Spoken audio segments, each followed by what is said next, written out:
교회력으로는 이번 수요일부터 제 수요일을 시작으로 사순절이 시작됩니다. 사순절이라 하면 예수님의 고난을 기념하며 묵상하는 40일간의 기간을 말하죠.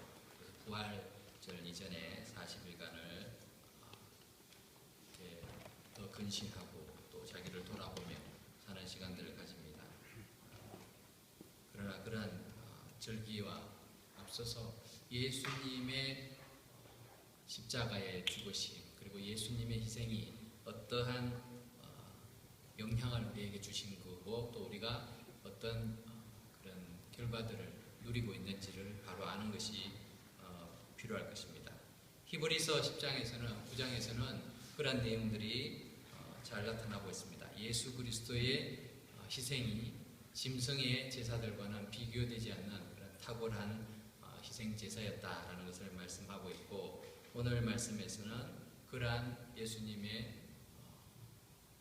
이 희생이 이루어진 그런 결과들을 우리에게 알려주고 있습니다. 예수님을 구주로 믿고 신앙생활을 하는 것이 귀하고 놀랍고 좋은 것이긴 한데 그것이 얼마나 위대한 사건인지에 대해서 실감나게 깨닫고 살아가는 성도들은 많지 않은 것 같습니다. 그래서 교회를 다니는 것이 단순히 그냥 주일날 예배드리고 또 봉사하고 성도들 간에 교제하는 것 이게 교회생활 아닌가? 이것이 신앙생활 아닌가? 이쯤에서만 머물고 있는 신앙의 모습들을 자주 발견하게 됩니다. 그러다 보니까 신앙의 본질, 우리의 믿음의 본질을 자꾸만 잊어버리게 될 때가 많다는 것이죠. 오늘 말씀을 통해서 예수님이 우리를 위해서 희생하셨다. 예수님이 그렇게 하신 그 결과가 어떤 결과일까? 그리고 어떤 것을 우리에게 가져다 주셨을까? 우리가 좀 더 깊이 생각하고 예수님의 그 능력들을 우리가 살펴보면 좋겠습니다. 첫 번째로 예수님께서는 당신의 죽으심으로 인해서 그리고 부활하시고 승천하심을 인해서 하늘 성소에 들어가셨다. 성경은 말씀하고 있습니다. 이 땅에서 이 출애굽한 이스라엘 백성들이 모세의 지도 아래 하나님께서 가르쳐 주신 그 규격대로 양식대로 제작한 것이 성막입니다. 성막을 짓고 그것을 통해서 하나님의 임재를 그들은 경험할 수 있었습니다. 하지만 이것은 맛보기에도 비기지 않는 그러한 일입니다. 여러분들 이 그로서리에 가게 되면은 마켓에서 가끔씩 이렇게 시식 코너가 있습니다. 시식 코너에서 맛을 보면은 맛있는 것들을 진열해 놓고 조금 주죠. 조금 많이 주지 않습니다. 과일도 조금씩 잘라가지고 주고 이렇게 국수를 삶아도 조금 담아서 줍니다. 그 한 10번 먹어도 배가 안 차요. 어떤 분은 이렇게 돌아다니면서 계속 이렇게 반복해서 드시기도 하는데 그래도 배가 안 찹니다. 잘 안 차요. 그죠? 그래도 그 맛보기를 하는 그 시식코너의 샘플들은 내가 사려고 하는 것과 똑같은 거예요. 그래서 우리가 이것이 맛있구나 라는 걸 알면은 사게 됩니다. 그리고 같은 맛을 우리가 또 집에 와서도 누리게 되죠. 그런데 성막을 통해서 만난 하나님을 이스라엘 백성들은 경험했지만 그렇게 하나님의 임재를 경험한 이스라엘 백성들의 그 경험은 실제로 하나님 나라에서 경험하게 될 하나님의 영광과 하나님이 주시는 그 은혜와 기쁨과는 비교가 되지 않는다는 거예요. 똑같은 게 아니에요. 우리 23절을 한번 보겠습니다. 23절 같이 읽어볼까요? 시작. 그러므로 하늘에 있는 것들의 모형은 이런 것들로서 정결하게 할 필요가 있었으나 하늘에 있는 그것들은 이런 것들보다 더 좋은 제물로 할지니라. 네. 여기서 두 가지를 비유로 하고 있어요. 하나는 모형이 나옵니다. 하늘에 원형이 있는데 그것을 이 땅에다가 모형으로 만들어 놨어요. 모형으로 만들어 놨고 근데 모형은 불완전해요. 불완전하니까 날마다 정결케 만들어야 돼요. 깨끗하게 만들어야 됩니다. 원형은 그렇지 않은데 모형은 그렇다는 것입니다. 그러니까 이것을 정결케 하기 위해서 우리 앞절에서 보면은 여러 가지 우설처나 뭐 피로 이렇게 깨끗하게 하는 일들을 계속해야만 했습니다. 그렇게 해도 불완전하죠. 하지만 하늘에 있는 그것들, 즉 원형은 이 땅에 있는 것보다도 더 좋은 곳으로 준비되어야 되고 또 준비되어 있고 그것으로 제물을 드려야지 되는 것이 맞지요. 이 땅에서 이렇게 흠없는 짐승을 잡아서 정결한 예식을 통해서 제사를 드려도 그것이 일시적이라고 우리가 생각한다면, 그 효력이 얼마 가지 않는다면 하늘의 완전한 하나님의 성소에 들어갈 때는 완전한 제물이 필요하다는 것입니다. 어릴 때 남자분들은 모형 비행기, 모형 군함, 모형 탱크 이런 걸 조립해 본 경험들이 있을 줄 압니다. 한때 많이 유행했습니다. 옛날이다 보니까 조립해서 완성을 해놓은 이 군함이나 또는 비행기, 이 탱크 이런 것들도 그럴듯해 보이긴 하지만 상당히 조잡합니다. 그렇죠? 그렇지 않나요? 저는 그렇게 돈이 많지 않아가지고 싸구려를 사서 그런지 어떨 때 부품을 끼우다 보면 부품이 없는 것도 있고요. 어떤 건 짝이 맞질 않아요. 이렇게 정확히 맞아야 되는데 삐뚤삐뚤해요. 상당히 조잡합니다. 그래도 그걸 하나 조립해 놓고 나면요 뿌듯합니다. 마치 내가 비행기 하나를 만들어낸 것 같은 그런 자부심을 가지게 됩니다. 요즘 모형들은 거의 실물에 가까울 뿐만 아니라 다양한 기능들도 첨가되어 있어서 실제로 움직이기도 하고 무선으로 조정도 가능한 것이 많이 있는 것 같아요. 하지만 모형과 원형은 차이가 있습니다. 단순히 사이즈에만 차이가 있는 것이 아니죠. 큰 비행기를 작게 축소해 놓은 것이 모형이 아닙니다. 그죠? 재료와 기능 등에서 현격한 차이가 나는 것은 누구나 다 알고 있는 사실입니다. 모형 비행기가 우리가 날아다니는 비행기도 있어요. 요즘 드론이라고 해서 많이 우리가 일반 사람들도 그런 걸 장치를 사용해서 이렇게 드론을 날릴 수도 있죠. 하지만 그 기능에 있어 상당히 제한적이죠. 모형 비행기를 통해서 창공을 나는 비행기 조종사를 꿈꾸는 어린아이처럼 이스라엘 백성들은 불완전한 성막과 짐승 제사를 통해서 완전한 속죄, 영원한 속죄를 사모해 왔던 것입니다. 이것은 불완전한 것이었어요.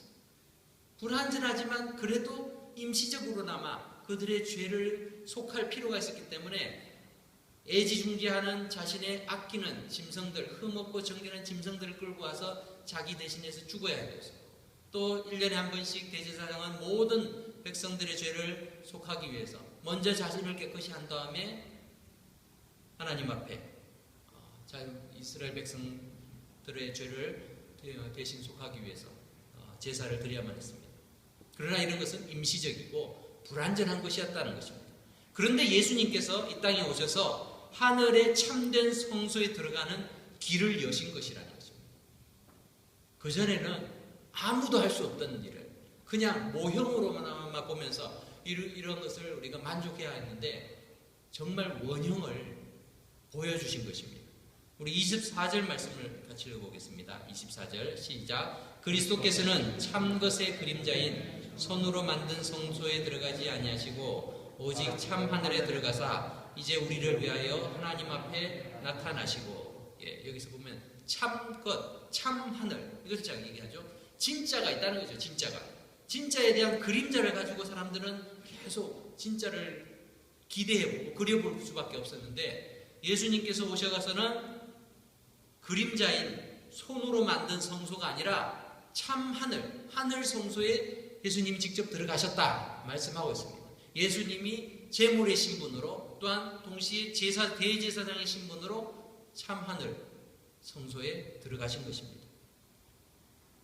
그렇기 때문에 예수님께서 이 땅에 오셔서 우리를 위해서 죽으셨다는 것은 단순히 이 땅의 사건이 아닙니다. 하나님 나라에서 이 하늘 성소에서의 모든 필요한 것들을 다 채워주신 놀라운 사건이라는 것입니다. 두 번째로 예수님의 희생은 한 번으로 충분한 사건이었습니다. 예수님의 희생제사는 단 한 번으로 모든 시간과 시대를 어우르는 영향력을, 효과를 나타내시는 그런 능력의 제사였고 제물이었습니다. 인류 역사에 있어서 가장 중요한 사건은 바로 예수님께서 우리를 위해서 죽으시고 부활하셔서 하늘 성소에 우리를 위해서 들어가신 사건입니다. 이 땅의 성소에서는 날마다 제사를 드리고 또 모든 백성의 죄를 위해서는 대제사장이 매년마다 다른 짐승을 죽여야 됐어요. 한번 죽였다가 살려내가 또 죽일 수 없으니까 매년 다른 짐승을 끌고 와야만 했습니다. 그리고 그 피를 뿌리면서 죄의 대가를 치르면서 잠시나마, 아주 일시적으로나마 하나님의 임재의 상징인 지성소에 들어갈 수 있었습니다. 그렇지만 이것도 실제의 하늘 보좌와는 비교할 수 없는 것이죠. 지성소가 거룩하다고 하지만 거룩하고 가장 거룩한 장소이긴 했지만 그 장소마저도 하늘 성소와는 비교할 수 없는 것입니다. 그림자와 모형뿐이었습니다. 하지만 그곳에는 대제사장 밖에는 들어갈 수가 없었습니다. 그것도 1년에 한 번 들어갔고 그나마도 향연을 피워서 연기가 자욱한 상태에서 잘 볼 수 없는 그런 상태에서 하나님의 임재를 경험할 수밖에 없었습니다. 어느 한 가지라도 부족하면 대제사장이라도 생명을 부지하기가 어려웠습니다. 거룩하신 하나님을 가까이 한다는 것은 이스라엘 민족에게서는 너무나 두려운 일이었어요. 하나님을 만난다는 것은 정말 두려운 일이구나. 죄인인 인간이 하나님 앞에 나아가는 것은 이렇게 힘들구나 라는 것을 그 모든 의식과 절차를 통해서 뼈저리게 깨달았다는 것입니다. 우리가 하나님을 마음껏 만나고 찬양하고 하나님과 교제할 수 있으면 그것이 얼마나 기쁠까.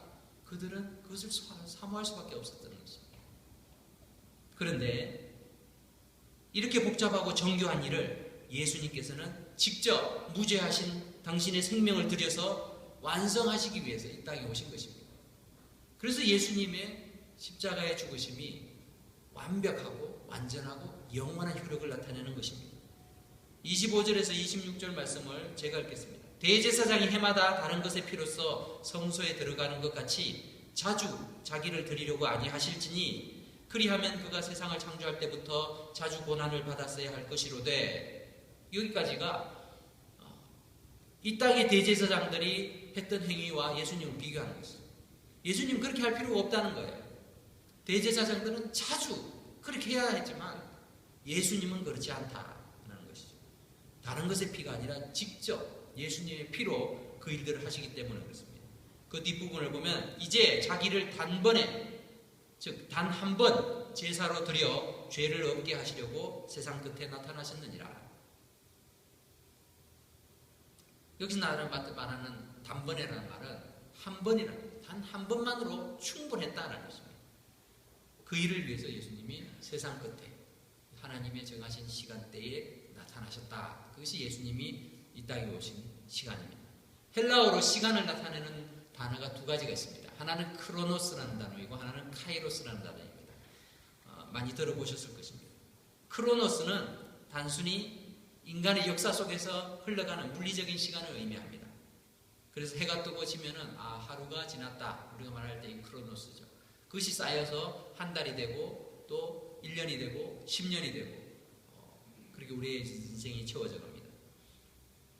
이와 반면에 카이로스는 기회, 순간이라는 뜻을 가지고 있습니다. 그리스 신화에도 이 카이로스라고 이름 붙인 신이 나옵니다. 그런데 그 신의 모습이 어떻게 되어 있는가 하면은 앞에는 머리가 길어요. 이마에는 머리가 길게 있습니다. 근데 뒤는 대머리예요. 우리가 거꾸로 된 걸 많이 봐도 이렇게 된 사람은 잘 못 보잖아요. 그리고 어깨와 발 뒤꿈치에는 날개가 달려 있습니다. 그것의 의미는 앞에서는 잡기가 쉬워요. 머리카락이 굉장히 기니까 그냥 잡을 수 있어요. 그런데 지나고 나면 뒤에서는 잡을 수가 없어요. 대머리니까. 잡히는 데가 없다는 거예요. 그래서 기회라는 것이 올 때 잡으면 쉬운데 지나고 난 다음에 잡을 수가 없다라는 것을 의미하면서 카이로스라 이렇게 이름을 붙였는데, 이 카이로스가 이렇게 보여주고 있는 그런 시간들은 기회에 대한 부분을 우리에게 잘 알려줍니다. 무엇보다도 카이로스는 예수님께서 이 땅에 오신 그런 사건들과 관련이 되어 있습니다. 하나님의 계획 속에서 하나님의 타이밍, 그것이 바로 카이로스라는 것이죠. 여러분, 시간이라고 해서 다 똑같은 시간이 아닙니다. 여러분들의 시간들을 되돌아보면 의미 있는 시간들이 있는가 하면 의미 없이 지나간 시간들이 또 많이 있습니다. 그 의미 없는 시간들은 기억도 잘 나지 않아요. 하지만 내 삶에 있어서 어떤 모멘텀이 되는 그 순간들은 우리가 나이가 아무리 들어도 잊혀지지가 않습니다. 내 삶의 방향을 바꾸는 일들, 사건들, 그러한 일들이 우리에게는 누구에게나 있지요. 그것들로 인해서 오늘날에 우리가 존재하게 되는 것이죠. 그러니까 시간이 지났다고 사람들이 성숙해지는 건 아닙니다. 여기에 계신 분들 가운데 20대, 30대, 40대인 분들은 시간이 10년, 20년, 30년 지나면 자신의 모습이 더 성숙하고 의미 있는 사람이 되어 있을 것이라 생각할 수 있을 것입니다. 하지만 시간이 지난다고, 나이가 든다고 인격이나 성품이 성숙하고 성장하는 것은 아닙니다. 몸은 커지고 아니면 몸은 연로해지고 할지라도 우리의 속사람은 여전히 어린아이에 머무는 경우도 있다는 것입니다. 지금까지의 삶을 돌아보면 의미 있는 순간들은 반드시 있습니다. 그것이 바로 카이로스의 시간들입니다. 하나님께서는 창조 직후 아담과 하와를 통해서 시작된 죄의 문제로 인해서 끊임없이 인간이 하나님의 진노의 대상이 되는 것을 원하지 않으셨습니다. 그래서 하나님이 바라지 않으셨어요. 왜냐하면 하나님은 세상을 사랑하셨기 때문에 그렇습니다. 인류를 사랑하셨기 때문에 그렇습니다. 그래서 인류 역사가 시작된 이래로 계속해서 죄를 짓고 사는 그 인류를 위해 카이로스의 때, 즉 인류 구원의 계획의 중요하고 완벽한 시기인 세상 끝에 예수님을 이 땅에 보내신 것입니다. 그 세상의 끝이라는 것은 하나님의 계획 속에서 끝이라는 것이죠. 우리의 계획에서 끝이 아니라. 그래서 예수님이 이 땅에 오신 것은 하나님의 구원 계획에서 아주 중요한 그러한 시기입니다. 예수님의 희생은 시간을 거슬러서까지 그리고 앞으로 오는 모든 세대에까지 포함하고 있는 완벽하고 완전한 속죄의 희생이기 때문에 단 한 번으로 충분하다는 것입니다. 그래서 예수님은 매번 죽으실 필요가 없는 거예요. 그 한 번이 모든 사람들의 모든 인류 역사에 효력을 나타낼 수 있기 때문에 그렇습니다. 그러나 예수님을 믿지 않는 사람은 그것이 아무 의미가 없습니다. 모든 인생은 죽음을 경험합니다. 성경은 말씀합니다. 우리 9장 27절을 같이 읽어볼까요? 시작. 한 번 죽는 것은 사람에게 정해진 것이요 그 후에는 심판이 있으리니. 네, 하나님께서 특별한 목적을 가지고 직접 하늘로 데려간 자 외에는 이 진리의 예외적인 인생은 아무도 없습니다. 모든 사람은 죽습니다. 그리고 그 후에는 심판이 있다 말하고 있습니다. 죽었다가 살아나는 사람이 간혹 생깁니다. 근데 그 사람의 인생은 결국은 죽습니다. 불로 장생할 수 없습니다. 왜냐하면 하나님이 만드신 법이기 때문에 그렇습니다. 모든 인생이 죽는다는 것. 여러분도 인정하기 싫지만 저나 여러분은 다 죽어요. 근데 죽음에 대해서 준비하는 사람들이 잘 없는 걸 봅니다.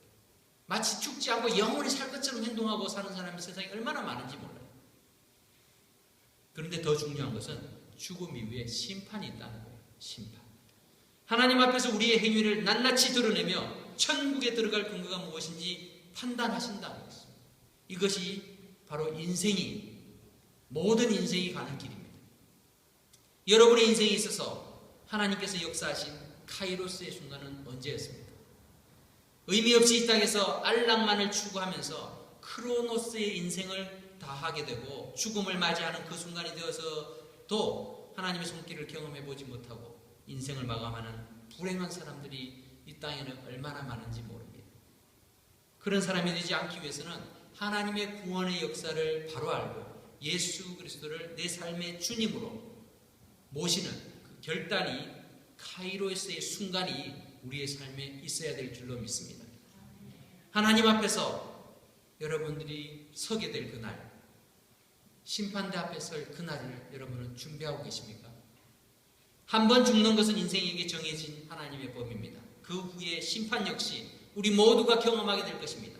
오직 예수 그리스도를 믿는 자만이 그 심판대 앞에서 의롭다 인정함을 받고 천국 백성의 그 무한한 기쁨들을, 영원한 기쁨을 누리게 될 줄로 믿습니다. 아멘. 이러한 믿음을 가지고 내가 천국을 바라보고 살아가는 것, 이것이 필요하다는 것이죠. 내가 단순히 믿는다고 해서 그 믿음의 힘으로 우리가 천국 가는 것이 아닙니다. 예수님께서 단 한 번의 제사로 영원한 속죄의 효과를 우리에게 허락하셨기 때문에 우리가 그렇게 갈 수 있게 된다는 것입니다. 마지막으로 예수님의 십자가의 희생은 구원의 우리를 이르게 할 뿐만 아니라 그 구원의 완성을 위해서 예수님은 다시 오신다 약속하고 계십니다. 예수님께서도 인간의 대표가 되시기 위해서 인간의 몸을 입고 오셨기 때문에 죽으셔야 했습니다. 하나님의 아들이시니까 이 땅에 오셔서 안 죽으실 수도 있었습니다. 그런데 만일 예수님이 죽지 않으셨다면 사람의 대표가 될 수 없습니다. 여러분, 지렁이 보고 사람의 대표가 되라고 하면 대표가 될 수가 없죠. 우리와 똑같은 자가 대표가 되는 것이죠. 요즘 이제 대통령 선거가 앞두고 공화당, 민주당에서 후보들이 나와서 열심히 또 토론하고 자기의 정견을 발표하면서 투표를 하고 있는 중에 있습니다. 공화당의 대통령 후보로 뽑힐 사람은 공화당원들이 생각할 때 저 사람은 우리의 대표다라고 하는 사람이 되는 것이죠. 공화당원들이 민주당에서 출마한 사람을 대표로 뽑지 않습니다. 왜냐하면 나랑 생각이 다르다. 우리랑은 다른 생각을 가지고 있는 사람이라고 생각하기 때문에 뽑지 않는 것이죠. 사람을 대표한다는 것은 사람이 하는 것이죠. 그래서 예수님은 우리를 위해서 인류가 사람이 되시고 또 사람들이 가는 길들을 그대로 밟아서 가셨습니다. 그래서 사람을 대표해서 죽으셨습니다. 28절을 우리 같이 읽어볼까요? 28절 시작. 이와 같이 그리스도도 많은 사람의 죄를 담당하시려고 단번에 들이신 바 되셨고 구원에 이르게 하기 위하여 죄와 상관없이 자기를 바라는 자에게 두 번째 나타내시리라. 네. 예수님께서는 이처럼 많은 사람들을 위해서 죽으셨다는 거예요. 예수님이 죽으심은 자기 죄 때문에 죽으신 것이 아니라 다른 사람들을 살리기 위해서 자신도 죽음을 경험하면서 그 죽음에 대한 것을 죄의 대가로, 우리의 죄의 대가로 이렇게 돌리셨습니다. 그래서 우리는 예수님을 통해서 우리의 죄를 씻을 수 있는 것이죠. 이렇게 예수님께서 자기 희생으로 끝나신 것이 아니라 예수님께서는 살아나시고 하늘 성소에 들어가시면서 하늘나라의 대제사장으로서 완벽한 이 제사를 완성하시죠. 그렇게 하심으로 우리가 하나님 앞에 나아갈 길들을 열어놓으셨습니다. 뿐만 아니라 예수님은 다시 오신다 말씀합니다. 첫 번째 오셔서는 죄 문제를 해결하기 위해서 오셨지만 두 번째 문제 오실 때에는 더 이상 죄의 문제를 가지고 오시지 않습니다.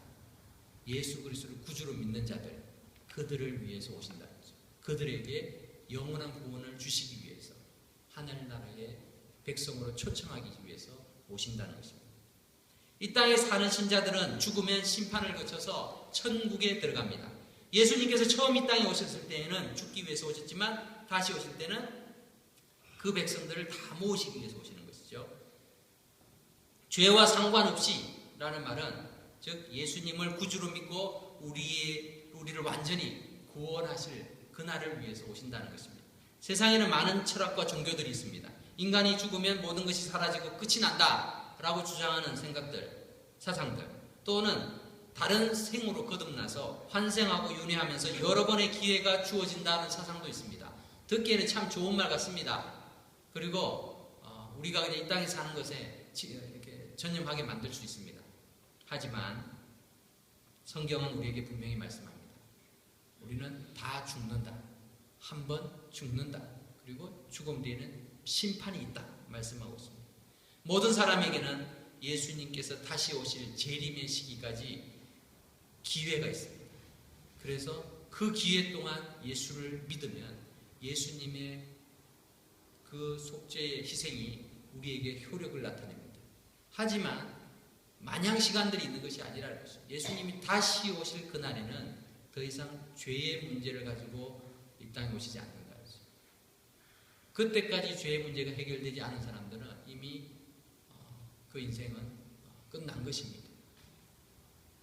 다시 오실 때에는 예수를 믿는 사람을 위해서 오시는 것입니다. 그날이 어떤 이들에게는 구원의 날이 될 것이요, 어떤 이들에게는 멸망의 심판을 받아서 영원한 저주와 형벌을 받게 될 날이 될 것입니다. 우리 주님께서는 이처럼 모든 사람을 위해서 죽으시고 부활하시고 승천하셨지만 재림의 순간은 주님께서 하나님의 백성들을 불러 모으시기 위해서 완성된 구원을 경험하기 위해서 오신다는 것입니다. 말씀을 맺겠습니다. 사랑하는 성도 여러분, 유한한 인간이 하나님을 만나고 교제한다는 것은 엄청난 사건입니다. 맨 처음 인류가 우주선을 만들어서 대기권을 뚫고 우주에 나갔을 때 우주의 그 광활한 우주의 작은 한 부분을 경험했음에도 불구하고 많은 과학자들과 그 광경을 바라본 그 소식을 들은 사람들은 전율을 느꼈습니다. 우리가 지구 밖을 나갔구나. 또 더 나아가서는 달나라를 갔구나. 그것에 대해서 굉장한 감동을 했죠. 그런데 광활한 우주를 말씀만으로 창조하신 하나님을 피조물인 인간이 만난다는 것은 불가능한 일입니다. 우주도 다 모르는데, 하나님 만드신 우주도 우리가 다 알지 못하는데 어떻게 그 우주를 만드신 하나님을 우리가 알 수 있겠습니까? 그 하나님을 어떻게 우리가 만날 수 있겠습니까? 그렇기 때문에 하나님께서 계시는 하늘 성소의 모형과 그림자를 이 땅에 만드셔서 그것으로 불완전하고 임시적으로나마 하나님의 임재를 경험하게 하셨던 것입니다. 그리고 때가 참에 예수 그리스도를 보내주셔서 원형이 어떤 것인지 원형을 보고 또 하늘 성소에 들어가게 하시는 것입니다. 하나님과 죄로 단절되었던 그 관계를 완전한 대속제물이신 예수님을 통해서 해결해 주시고 회복해 주신 것입니다. 이것이 바로 완벽한 중보자시요 중재자이신 예수님의 사역입니다. 사랑하는 성도 여러분, 이 예수님을 여러분의 구주로 영접하고 또 예수님이 나의 삶의 주인이십니다 라고 인정하며 사는 그 삶은 단순히 그냥 교회에서 예배드리고 봉사하고 이런 것으로 끝나는 것이 아니라는 것이죠. 우리의 삶 전체가 하나님 앞에 맞춰지는 삶입니다. 내 삶의 모든 영역이 하나님을 찬양하고 예배드리는 삶이 되어야 되는 것입니다. 그것이 바로 우리가 예수 그리스도를 우리의 삶 속에서 카이로스로 만난 그러한 사람들의 삶의 모습이 되는 것입니다. 장차 오실 주님을 기대하면서 하나님의 친백성답게 하나님의 자녀로서 무한한 축복을 이 땅 속에서도, 이 땅에 살아가면서도 하나님과의 교제 속에서 누리고 또 구원의 기쁨을 많은 사람들에게 증거하며 살아가는 저와 여러분 되시기를 주님의 이름으로 축원합니다. 기도하겠습니다.